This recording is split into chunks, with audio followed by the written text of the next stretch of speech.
This video is proudly sponsored by DigimonCard.io for all your Digimon card, deck building, deck list, card pricing, and discussion needs.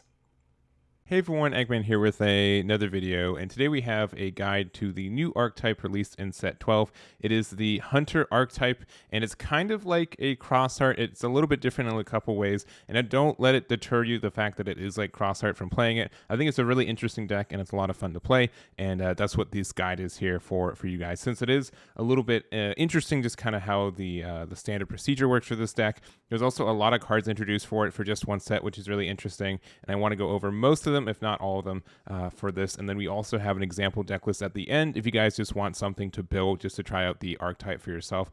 And the example deck list at the end is only kind of like one flavor of the deck too. I think there's a lot of different flavors and just a lot of flexibility for you guys to make your own decks, which I think is one of the coolest things for some of these decks. We don't get a lot of them that have the amount of flexibility that this archetype has, and that's something that I'm just really interested in too. So we're just going to go over the cards in general, just go over the general playstyle, and again, there is an example deck list at the end. So all right, Digi-Egg, we get 2 of them, and it pretty much like the weird thing with this is that you don't really have like a hunter trait for necessarily all the cards in it. It's more of they have to have like save in their card text. Not even it's a really weird kind of way to unite an archetype, but it works out fine enough. There's just sometimes some clunky wording for it, but we have 2 different types of Digi-Eggs. There's Koizenmon and also Monimon, and it's usually Monimon I think is the better one. It's just on deletion you get to draw a card if you have save in your thing, which you'll pretty much always have.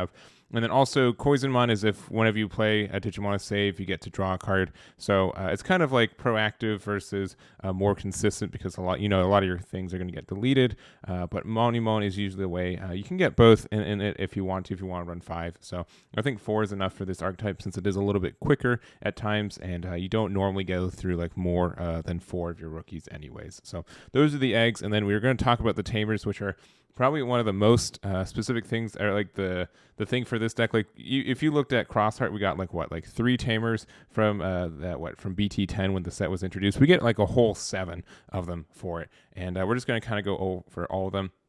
But they all have this your turn effect, all of them except for Old Clock Shopman, which is a little bit different than the rest of them. But when one of your Digimon would digivolve into a Digimon with save in its card text, by suspending this tamer and placing one card from under your tamers at the bottom of this Digimon's devolution cards, reduce the devolution cost by 1. And you can stack these. So if you have 3 tamers and each one of them meet these conditions, you can use each one of these effects to put 3 cards underneath your stack, and then also reduce the devolution by 3, essentially. So that really kind of sets up how this deck works, and it's the same kind of idea in the crossart where you try to set up your tamers with materials underneath them to get advantage, but it's a little bit different. It's less of a fact of like you have all these things, and then they all have essentially like a start of your turn or main phase for it. So going through them, we have Taiki here.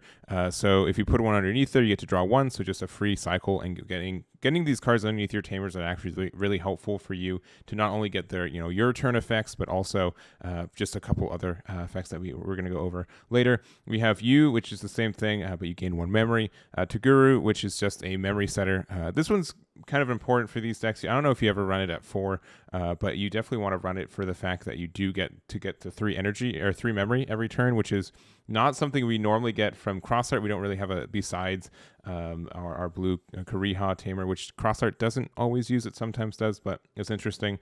And then we also have, and also I kind of divide these up to the 2 sides. We kind of have like the red, black, purple side, and the yellow, green side, which purple is kind of in both. But the reason I did this too is because we kind of have like 2 different sides for this. We'll look at some other cards for it. But generally, those are like the 2 color combinations that you want to run for these are just red and black with then either purple with Toguru, or yellow and green with Ryuma. You can also do some more like mixing and matching of archetypes, but those are kind of the ones that are kind of put together with their effects as well. So anyways, Aru, you get to use that to give something minus 2k at the start of main phase. Ren, you get to give something plus 2k DP, which is kind of stinky. And then I'm also kind of blocking here, but at the if there are less than 2 cards or sorry, if there are 2 or less cards underneath this tamer, you can play one from save from your trash. So this one lets you just like get some free advantage from your trash if you need to like recycle your resources there. So that's kind of how that works. And then we also have Old Clockshot Man, which on play, look top 3, add 1 Digimon with save, and then also 1 Hunter. So being able to do that is quite nice too.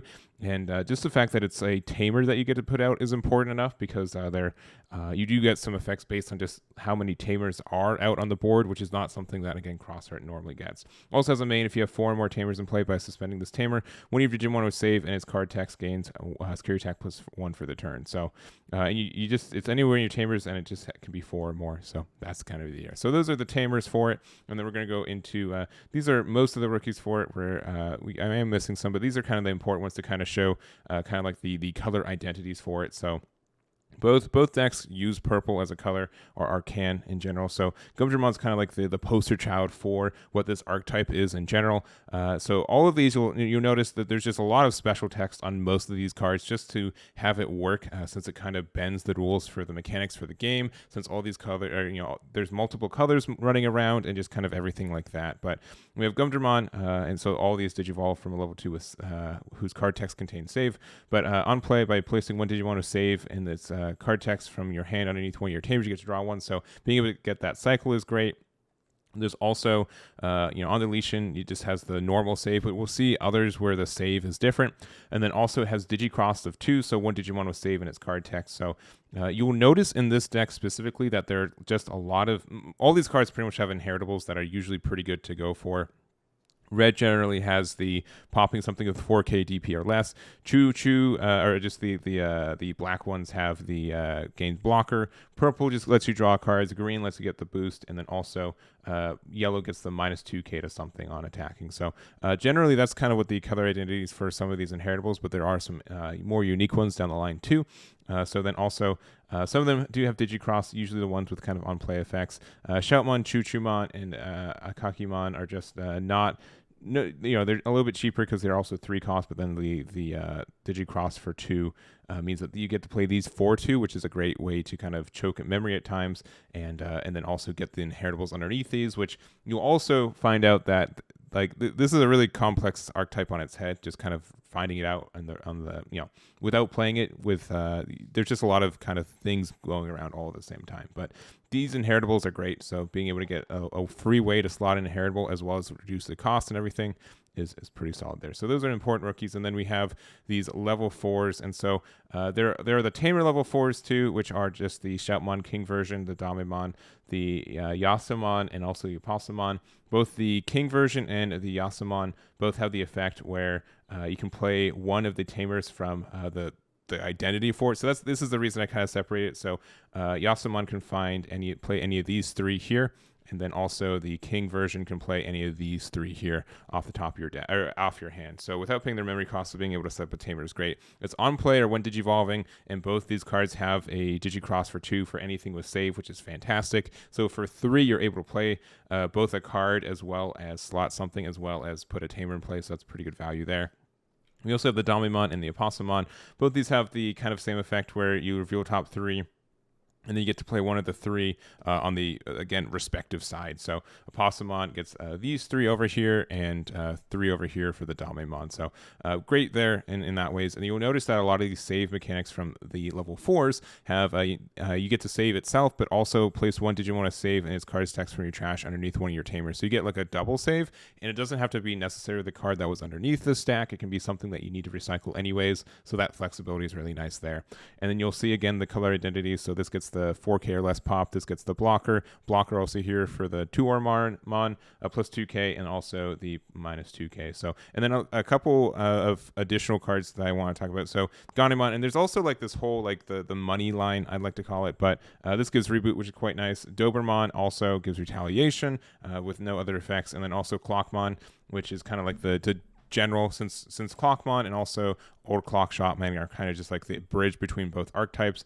This just has blocker, which is quite nice. On play, reveal top 3 cards of your deck, add up to 2 Digimon with save in its card text, and then also on deletion you get to save, and then gives jamming as an inheritable. So pretty flexible card for what it is. It is a 4 cost level 4, which is A little interesting for cost reasons, but that's kind of fine there as well. So these are level 4s, and then level 5s. We don't really have one in the middle to unite it, so forgive the gaping hole right here. But level 5s we have like Omni Shoutmon, which has like a pretty solid effect, and most of these just kind of have like on the left side here, just kind of just okay with inheritable. Same with red, Betsumon and Metal Leaf Kuwagamon. I probably said that wrong, but this gets the memory when you delete something your turn, and this also O turns. This gets plus 1k. So these are just okay. They're not super great for us right now, but this also being able to choose any number of your opponent's Digimon whose total DP adds up to 4k or less and delete them, and then for every 2 cards in this Digivolution source, you add plus 3k to the maximum. So it's up to 7k if you have 2, which is pretty easy for this.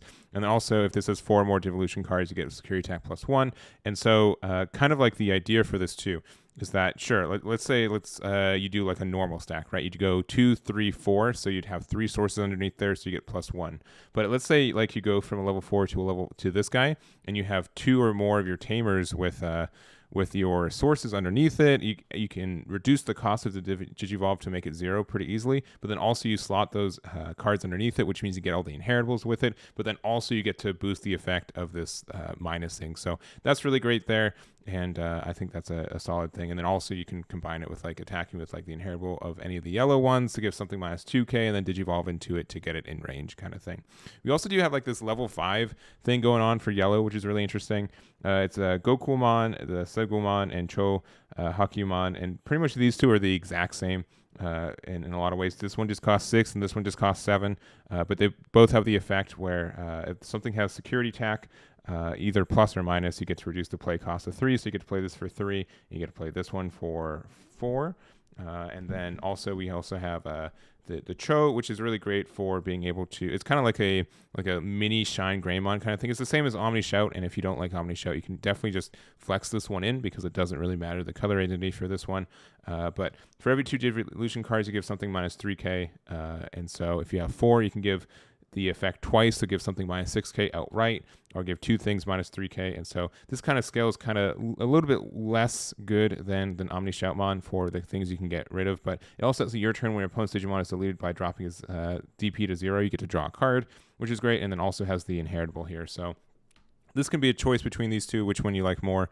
And they both can Digivolve for 3 on top of any level 4 that contains save.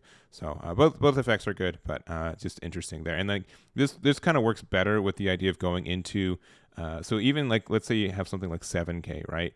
And so you give the minus 3k twice, and you don't have a way to pop it. Then you can use something like the Shoutmon King version inheritable to get rid of it there too. So both these I think Omni and Cho are kind of the better 2 ones of them, but those are the level 5s we want to talk about today.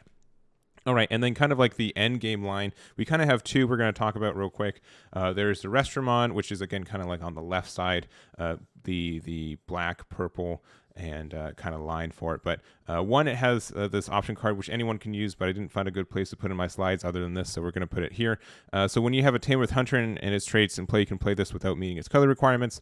And then also main, Digivolve one of your Digimon into a Digimon card with save and its card text under one of your Tamers for its Digivolution cost. So the fact that you get to use this to Digivolve from underneath a Tamer is kind of unique, and also can be very nice too, especially with all of these save mechanics here, where you save not only the card that was on top, but also a card that was in your trash. So if you had something larger, like a level 5, that since these don't have save generically in them, only the level 4s do, that goes into your trash, you can use the save mechanic for one of these later to put that underneath one of your Tamers, and then go back into it with your overflowing power. So this is neat. I haven't tried it a lot, but it can be like a 1 or 2 of to kind of get your resources more and go from there. So option for you there.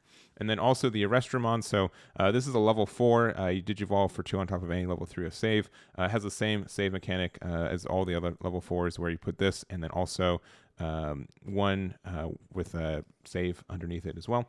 And then also when Digivolving, if this Digimon has 2 or more Digivolution cards, it gains Rush until the end of the turn. So the Rush part is really great. Of course, like we see this with like Crossheart, where there's the Shoutmon that gives Rush, and that's like the best one of them because it's kind of what puts it together. So the fact that you can get Rush in this archetype is strong. I don't think it's as needed as it is for Crossheart at times, but it is really, you really need it. It's good. You don't need it, but it's very, very strong for you. Also has the same purple inheritable for drawing a card. And so also since it gains rush, that means if you digivolve into something else, you can continue the rush, which is great. And for example, let's say you play something for cheap, you can do something like you can go into Gumdramon for 2 essentially with the Digicross. You can go into this for 2 again, so 4 is not too hard to save. And then also if you have like your inheritables of your turns from your tamers, you can reduce the cost from it more and get that helpful for you. So I think that's kind of nice for it as well. Then there's also the Restaurant Superior mode. This is very, very good for what it is. So Digivolve for 4 from a red, black, or purple level 4 that contains save. So pretty much any of these. I don't know why it said purple, because he already Digivolve for 4 on level 4 purple, but whatever. When Digivolving, place one of your opponent's level 3 Digimon underneath one of your opponent's other Digimon as bottom Devolution card or under one of their tamers. Then for each tamer you have in play, you can, with a different color, you can increase the maximum level. You can choose by 1. So this is really great. That's why, for example, if you have one of each one of these 3 on the left and also the Old Clock Shop Man, this is a level 4, 5, 6, and then 7. So you get rid of anything with a level from the game. You do have to have something to put it under. So if your opponent doesn't have a tamer or another Digimon out, that's a little bit rough for you there, but it's really good removal that a lot of cards can't really play around. I don't think there's like any protection from this besides just literally not having a tamer or another Digimon out. So very strong there. And then it also has this unique end of turn once per turn. This has 4. If this Digimon has 4 or more Devolution cards, this card can attack without suspending.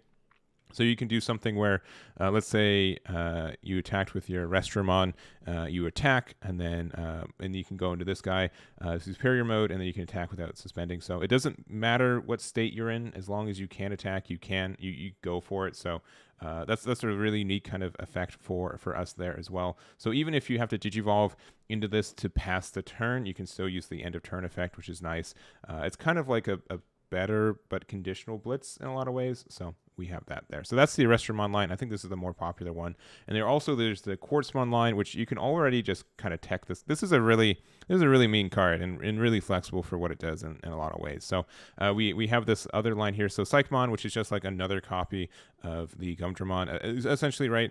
It has the same everything. The only thing that's different is the name for it. But the name is important because we have the Astromon. So you can Digivolve for 5 on top of a Psychmon. It doesn't have to be this one, just a Psychmon. And then also our 3 from a yellow, purple, or green level 4 with save.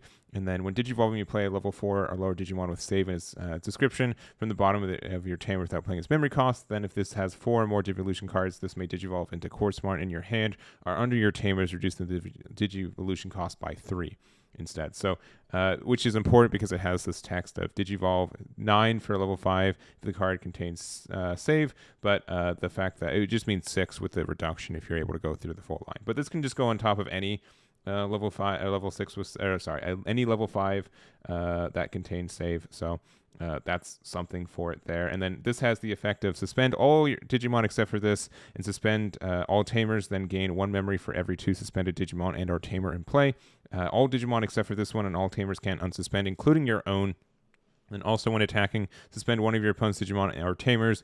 Then for every 5 suspended Digimon and or tamers in play, trash the top card of your opponent's security stack. So this can just like go for game at times, or just lock in your opponent from really doing anything, as long as they don't have like an option to get rid of this card. So it's a level 7, it's 1500 DP, and it's just a sometimes like an ace in a hole if like the match kind of goes long, or if your opponent has like a lot of resources. This can kind of neutralize a lot of them and pretty much be like only if they have something in raising to put up. So it's a really strong card, and it's really flexible in this archetype, and it's you can either kind of go straight for this archetype, or you can go just kind of tack it into the Restramon. So that is all the cards we want to talk about today, and let's go to the example deck list. And here's my example deck list, and I'm using the Restramon archetype for kind of the lines for this one. Again, you're really flexible in what you want to do, and I think there's a lot of tech choices you can decide for your decks, but I also think this is a really good starting deck list for anyone who kind of wants to approach the deck list and like the archetype that for the deck, and just kind of figure out how it works and then kind of adjust your ratios from there. So I've been doing my best to do as much testing with this as I can, but I think that ratios could be a little bit different for it. And also kind of this is new to us that we have mulligans, when in the Japanese format they did not when this deck just was released in BT12. So that's kind of unique for, you can be like like a little bit greedier on some of your ratios of cards if you want to, just because that mulligan does exist for you. But you just have so many good starters in this deck. Any rookie that you have is a really good starter for it. You're running a lot of tamers as well, especially since like old Clock Shop Man can help you find stuff. Also like Digimon can help you find tamers. Shoutmon King version can play tamers from your hand for free, which is really nice. And you also get some like potential cycle with the Gumdramon or even the Psychmon too. So these are kind of like our good rookies to kind of start the turn, especially since they can technically cost 2 as long as you put the cards underneath it. We also have like Dracmon, which we didn't talk about a lot, but on play by revealing 3 tamer cards from your hand, up to 3, you get to cycle from them, which is great. So you get to draw. So if you have like too many of your purple one here of Toguro, since you really only need 1, you can cycle that and also get this for 2, which is nice. And then also the Ikakimon, being able to get the -2k on attack, I think is kind of strong there too. So that's the idea. We're running also, let's say, what is it? 14 tamers. So for the Taiki, I think the strong one, especially since this gets the most cycle. You as well for these, because sometimes that extra memory can make a big difference for your turns. Only 3 of the Toguro because we only need to really establish 1. Well, these can kind of stack and help you out a lot. And then also the Old Clock Shop Man as well. Just the fact that you're able to use this to find some cards, and like it's a cheaper kind of tamer, and just the fact that like, you have the variety is good too, which in a lot of ways. So I think. And also, like the your turn for this is just by suspending this tamer and placing 1 card from under 1 of your tamer. So it doesn't have to be specifically this one. So just having something you can have early game for save is important in this archetype. And then top end, like are some of the tech cards, 2 Warmar. The fact that this gets de-digivolve, I think, is very strong and can help out some tricky situations. We are running the Omni Shout, but again, if you want to run the yellow, you can also do that too. I think that's valid. And then we're running 4 of the Arrestor Dramon, 4 of the Superior Mode, and then also 2 of the Quartzmon. This is, again, a little bit of a tech. If you guys don't like the top end, you just want to be more aggressive with it, I think that's definitely a route for you. You don't need to run this card if you don't like what it does, and you can just kind of go more of the more consistent low to the ground version. I think you'd find some success from that too. So anyways, that is my example deck list. Again, thank you guys so much for watching. I really do appreciate it. Hope you guys are enjoying this archetype. If you have any questions, please let me know. But again, that's going to be it for me. Thank you for watching. I'll catch you all next time.